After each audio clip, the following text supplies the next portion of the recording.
옛날 어느 마을 대감댁딸 춘심이는 홍기가 차 혼례를 하고 떡두꺼비 같은 아들까지 낳았다. 그리고 그녀의 신랑은 대릴사위로 집에서 같이 살고 있었는데 아씨, 밤새 안녕하셨는지요? 우리 애기 도련님 울음소리가 아주 힘차더라고요. 아주 장군감입니다. 장군감. 그래, 고맙구나. 상근이 너도 별일 없지? 그럼요, 아씨. 예전에 아씨 모시고 다닐 때가 참 좋았는데 요즘은 별로 재미가 없구만요. 그래, 나도 그때가 좋았는데 그립구나. 그래, 상근아, 일 열심히 하거라. 너도 이제 장가 가야지. 예, 아씨. 그렇게 아씨가 지나가고 우리 아씨는 시집가고 애까지 낳았는데 더 예뻐지네. 예뻐져. 분 냄새도 아주 기가 막히고. 그러게. 그런데 너는 아씨랑 친해서 좋겠다. 나는 아씨 보면 떨려서 말 한마디 못 거는데. 어이구, 그건 칠고 네가 띨띨해서 그래. 아가씨가 머리 나쁜 사람 싫어하잖아. 그나저나 나는 꽃님이 좀 만나고 올 테니까 나 찾으면 잘 둘러대라. 알겠지? 저 자식은 어떻게 여자가 끊기지 않지? 아씨랑도 그렇고 그런 사이잖아. 내가 두 눈으로 똑똑히 봤는데 부럽다 짜식. 언놈은 배 터져 죽고 누군 굶어 죽는구나. 그리고 며칠 후 안녕 꽃님아. 안녕, 칠구야. 근데 어디 가니? 아씨 심부름 좀. 그래, 아씨는 뭐 하시는데? 아씨는 애기 우유 주고 계시지. 이상하다. 뭐가 이상해? 남아있을 리가 없는데. 그게 무슨 소리야? 뭐가 남아있지 않아? 아니, 어젯밤에 뒷간 가다가 문틈으로 봤는데 상근이가 아씨 우유 다 먹어버렸을 텐데. 이상하다. 몽땅 먹어버린 줄 알았는데 아직 남아있구나. 아니, 뭐라고? 상근이 이놈이 아직도 그 벌은 못 고쳤네. 칠구야, 너 밤에 시간 있니? 시간 많어. 근데 그건 왜? 그래, 그럼 오늘 밤에 물레방아로 와. 내가 우유 배 터지게 먹여줄게. 그렇게 그날 밤 칠구가 우유를 먹었는지 못 먹었는지는 아무도 모른다고 한다.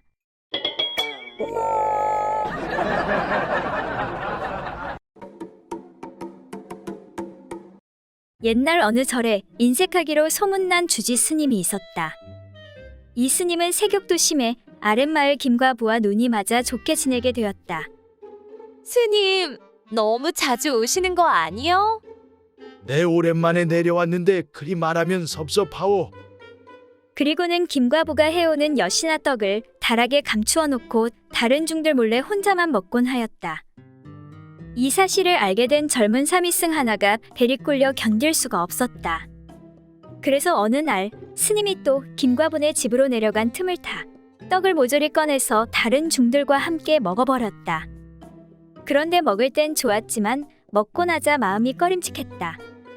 대사님께서 오셔서 꼬지람이라도 하시면 어떡하지? 이때 사미승이 큰 소리로 말했다. 꺼내 먹자고 한 건 나니까 여러분들은 무조건 내 핑계만 대시오. 하고는 모든 책임을 자기가 지겠다고 장담했다. 그날 저녁 무렵이 다 되어서야 절에 돌아온 주지 스님은 배가 출출한지라 다락에 감추어 둔 떡을 꺼내 먹으려고 다락문을 열었다. 그런데 엿과 떡은 간데없고 빈 그릇만 덜렁 남아있는 게 아닌가. 이에 화가 난 주지 스님이 중들을 불러들여 추궁하니 하나같이 이렇게 둘러대는 것이었다. 사미승이 모두 꺼내 먹었습니다. 그러자 곧 사미승을 불러 법당 부처님 앞으로 데리고 가서 단단히 버릇을 고쳐놓을 심산으로 물었다. 다락에서 떡을 꺼내 먹은 놈이 누구냐? 사미승이 아무런 대답이 없자 주지가 다시 한번 몰아붙였다. 다락에서 떡을 꺼내 먹은 놈이 누구냐니까? 안 들리냐? 안 들립니다. 뭐? 안 들린다고? 이런 뻔뻔스러운 놈이로구나. 정말입니다. 스님께서 뭐라고 하시는지 하나도 안 들립니다. 이놈! 정 그렇다면 어디 자리를 바꾸어 보자. 안 들리나? 자, 이쪽으로 와서 내가 한번 말해 보거라. 이윽고 자리를 바꾼 삼이승은 주지 스님을 향해 말했다.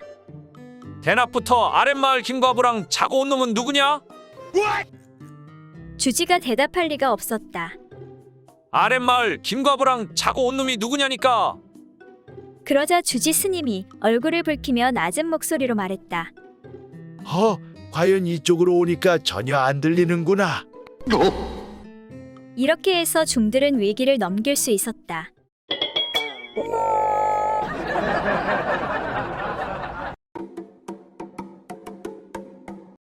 옛날 어느 고을에 커다란 배를 가지고 장사를 하는 한 상인이 생강을 사서 한 배 가득 싣고는 낙동강을 오르다 경상도 선산의 월파정나루에 배를 대고는 혼자서 중얼거렸다. 내 명색이 사내대장부로 태어나 색형으로 이름난 이곳에 와서 그냥 장사만 하고 지나칠 수야 없는 일이지. 그리하여 선산 고을에서 이름난 한 기생을 사귀게 되어 한동안 그 집에서 생활하게 되었다. 그러다 결국 한 배의 생강 판 돈 모두를 탕진하고 빈손으로 돌아가게 되었다. 빈털터리가 된 상인은 옷을 다 차려입고 기생과 작별을 하면서 이렇게 얘기했다. 내가 너의 집에 와서 지내는 동안 생강 한 배를 모두 날렸으나 후회는 없다마는 다만 소원이 한 가지 있구나. 그것은 너의 그 옥문이 도대체 어떻게 생겼기에 내 생강 한 배를 다 먹어치웠는지 보고 싶구나. 밝은 대낮에 한번 보여줄 수 없겠느냐? 이 말을 들은 기생은 웃으면서 생강 상인에게 내 그런 소원이라면 10번 더 들어드릴 수가 있습니다. 하고는 옷을 벗고 번듯이 드러누워 무릎을 세우고 상인에게 옥문을 보여주었다. 이에 상인은 기생의 옥문을 헤치고 자세히 살펴본 다음에 한탄하며 시를 한 수지었다. 멀리서 바라볼 땐 늙은 말에 힘없이 감기는 눈 같더니 가까이서 들여다보니 고름든 종기를 찢어 헤친 상처 같구나. 양쪽에 나온 입술 안에는 아무리 살펴보아도 치아가 없는데 어떻게 한 배에 가득 실린 그 딱딱한 생강을 다 먹어치웠는고. 이에 기생이 웃으며 말하길 그거야 나리께서 매일 밤 가운데 달린 숟가락으로 떠먹여 주었잖아요. 그 말에 상인은 뒤도 돌아보지 않고 곧바로 떠나버렸다고 한다.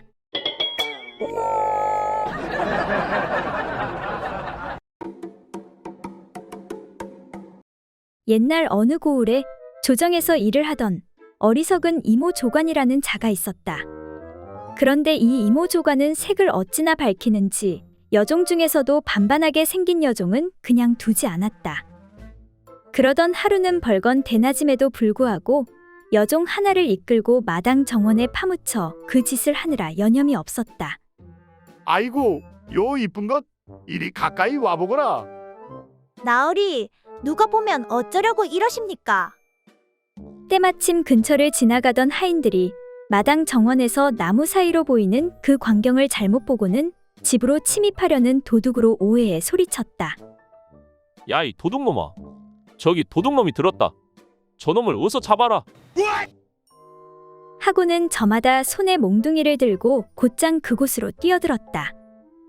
뜻밖의 사태에 처지가 난감해진 이조관은 끼고 있던 여종을 얼른 나무 뒤로 숨겨놓고 자기는 하인들 앞으로 뛰어나와 시치미를 뚝 뗐다. 왜 이리 시끄러우냐? 아이고 나으리, 다름이 아니오라. 방금 도둑놈이 들어온 것 같아서 그렇습니다요. 뭐라고? 도둑이 들었다니 그게 사실이냐? 도둑놈 소리에 나무 뒤에 숨어있던 여종이 놀라 튀어나왔다. 나으리 도둑놈이 들어왔다니 그게 무슨 말씀이옵니까? 너무 무섭습니다. 그러자 곧바로 사태를 파악한 하인들은 터져나오는 웃음을 애써 참으면서 이렇게 둘러댔다. 나으리, 사실 도둑놈이 방금 전에 이 탐을 넘어서 도망쳤습니다요. 그러니 안심하셔도 되십니다. 그러자 어리석은 이조관은 하인들에게 들키지 않았다고 착각하고 허세를 부리며 말했다. 그 도둑놈이 만약 나한테 걸렸으면 뼈도 못 추렸을 텐데 용케 알고 도망갔구나. 하니 하인들이 웃으며 말하길 나으리, 그래도 조심하셔야 합니다. 제가 보니 그 도둑놈이 쬐깐한 가죽 몽둥이를 달고 있었거든요.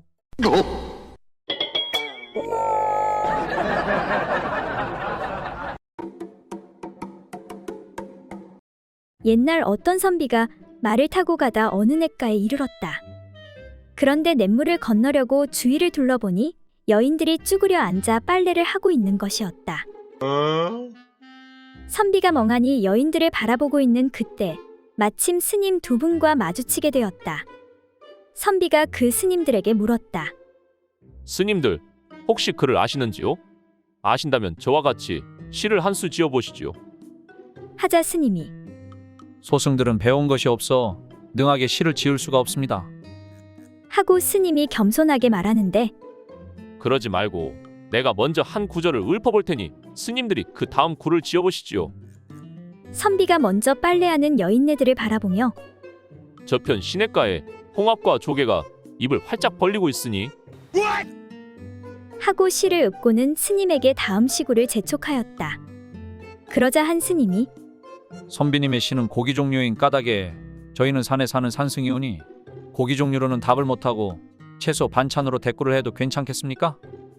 하고 물으니 선비가 그것이 무엇이 어려운 일이겠습니까? 라고 대답하자 한 스님이 시를 읊는데 여인들을 구경하던 말 위에 선비 바지 속에서 송이버섯이 벌떡 일어서 꿈틀거리는도다. 하고 대답하니 이는 선비가 냇가에서 빨래하는 여인들의 허벅지를 바라보며 음심을 품은 것을 은유적으로 표현한 것이었다. 아이고 스님도 참 재치가 있으십니다. 라고 하니 옆에 있는 다른 스님이 이어서 대꾸를 하였다. 그런데 말 옆에 있는 송이버섯들은 아무리 벌떡 일어서도 쓸 수가 없으니 정말 한스럽구나. 라고 하며 속세를 떠난 스님의 처지를 시로 표현하였다.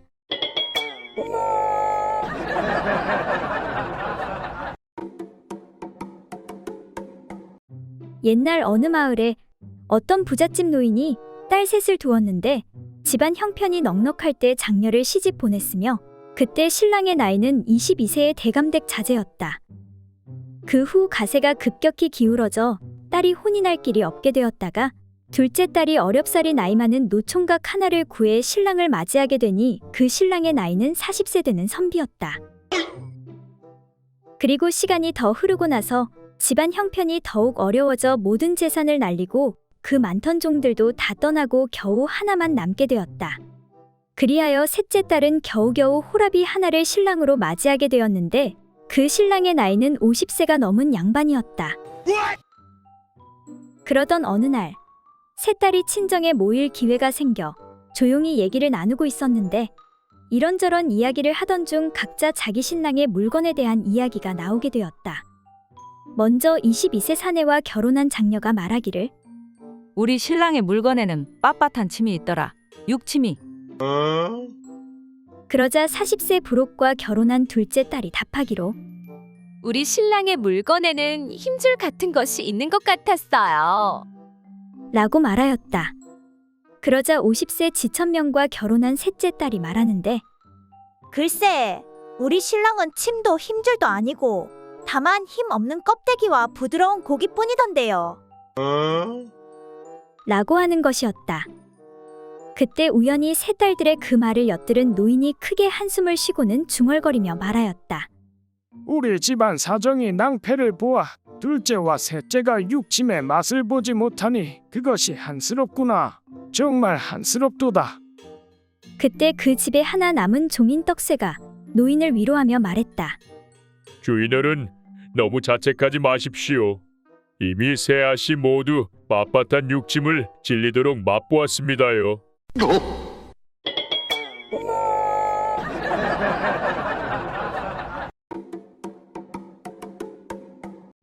옛날 어느 마을에 약간 모자란 칠삼이가 결혼한 지 얼마 안 되어 모시는 어르신과 함께 한양길로 올랐다가 2달 만에 집으로 돌아왔다.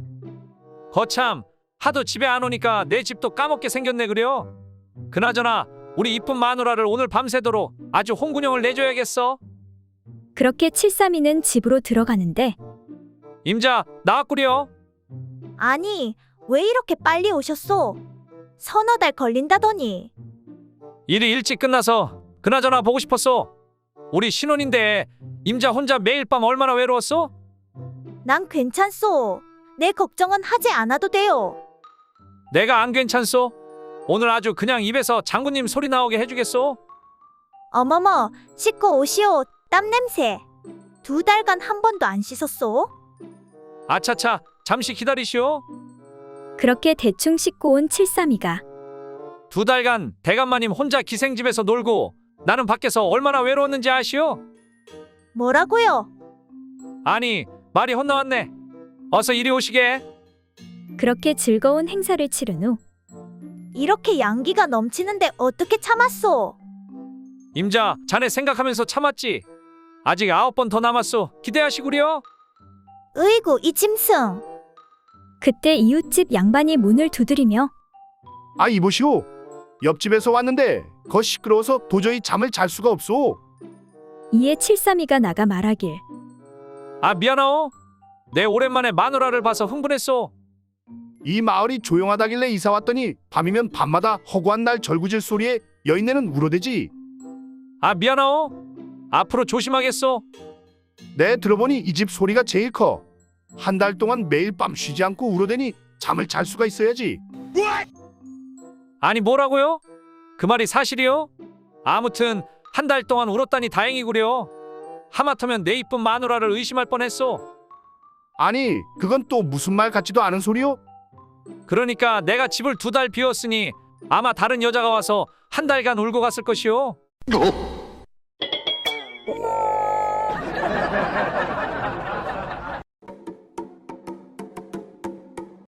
옛날 어느 마을에 색을 밝히는 스님이 있었다.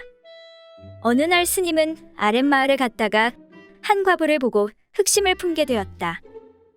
아니 이 마을에 이런 과부가 있었다니.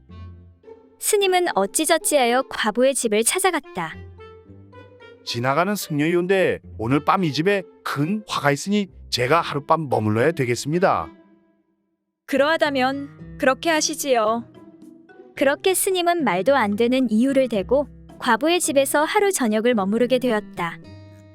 밤이 깊어지자 스님은 조용히 과부가 자는 방문 앞으로 다가왔다. 달빛이 하얗게 비치는 가운데 한껏 무르익은 과부의 맨살이 드러나 보였다. 스님은 보기만 해도 정신이 아찔해질 지경이었다. 이제 도저히 어찌할 수가 없구나. 스님은 더 이상 참을 수가 없었다. 그래서 옷을 벗어 바랑에 넣은 다음 그것을 석가래에 걸어놓고 알몸인 채로 천천히 과부의 방으로 기어 들어갔다.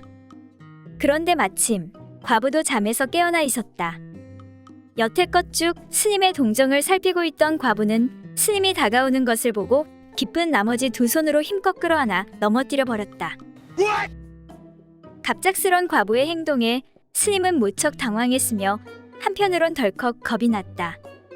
아이고 죄송합니다. 그래서 얼른 문 밖으로 허둥지둥 도망치다가 석가래에 걸어둔 바랑을 들고 간다는 것이 그만 새둥지를 들고 주행랑을 치고 말았다. 때마침 먼동이 터오르고 있었고 지나가던 한 행인이 그 광경을 목격하고 말았다. 아니, 스님, 왜 홀딱 벗은 몸으로 새둥지를 들고 뛰어가시는 거예요? 당황한 스님은 멋쩍은 표정을 지으며 말했다. 그러니까 이렇게 하면 그 무엇이냐? 이 마을에 큰 풍년이 온다고 합니다.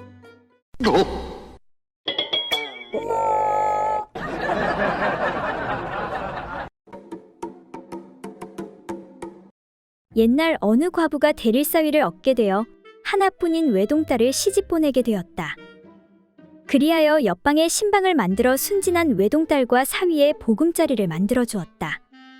그런데 순진한 딸은 첫날 밤에 대한 두려움 때문에 떨고 있었다. 그 일을 치르기 위해 사위가 겉옷을 벗자 이를 본 딸이 깜짝 놀라 옆방으로 달려와 말했다. 어머니 큰일 났어요. 남편의 가슴에 머리카락 투성이에요. 구역질이 나서 도저히 못 참겠어요. 얘야, 그게 무슨 소리니? 내 남편이 될 사람이 아니냐? 너는 그 사람을 받아들여야 하느니라. 그러니 어서 신방으로 돌아가거라. 딸이 신방으로 돌아가자 그때 마침 신랑은 바지를 벗고 있었다. 딸이 그걸 보고는 다시 어머니 방으로 곧장 달려가 끔찍한 목소리로 말했다. 어머니 정말로 소름 끼치는 일이에요. 그의 2다리 사이에도 머리카락 투성이에요. 너무 무서워요. 에휴, 얘야, 이제 너는 그의 아내가 되었단다. 그러니 어서 신방으로 가서 남편과 함께 하거라. 딸이 다시 가서 방문을 열자 이번엔 남편의 물건이 매우 커져 있었다. 딸은 놀라서 기겁을 하고 다시 어머니 방으로 도망쳐 달려왔다. 어머니, 큰일 났어요. 그래, 이번엔 또 뭐냐? 참다 못한 어머니가 딸에게 물었다. 어머니, 그 남자는 두 다리 말고 큼지막한 가운데 다리를 하나 더 가지고 있어요. 너무 무서워요. 그러자 어머니가 소리치며 말했다. 얘야, 이제 더는 못 참겠구나. 너는 여기 가만히 있거라. 내가 해결하마.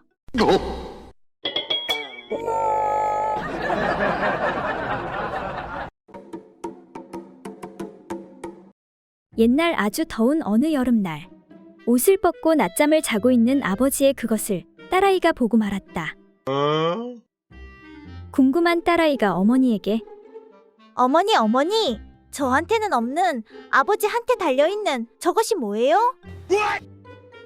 하고 묻자 난감한 어머니가 얼떨결에 대답하기를 저것은 저것은 말이지 창자라는 거다. 창자. 그 뒤로 10수년이 지난 후 딸은 몰락한 가난한 양반집으로 시집을 가게 되었다. 그리고 시집 간 지 1년이 지난 어느 날 딸이 수척해진 얼굴로 친정에 찾아왔다. 어머니는 반갑기도 하고 걱정도 되어 딸에게 물었다.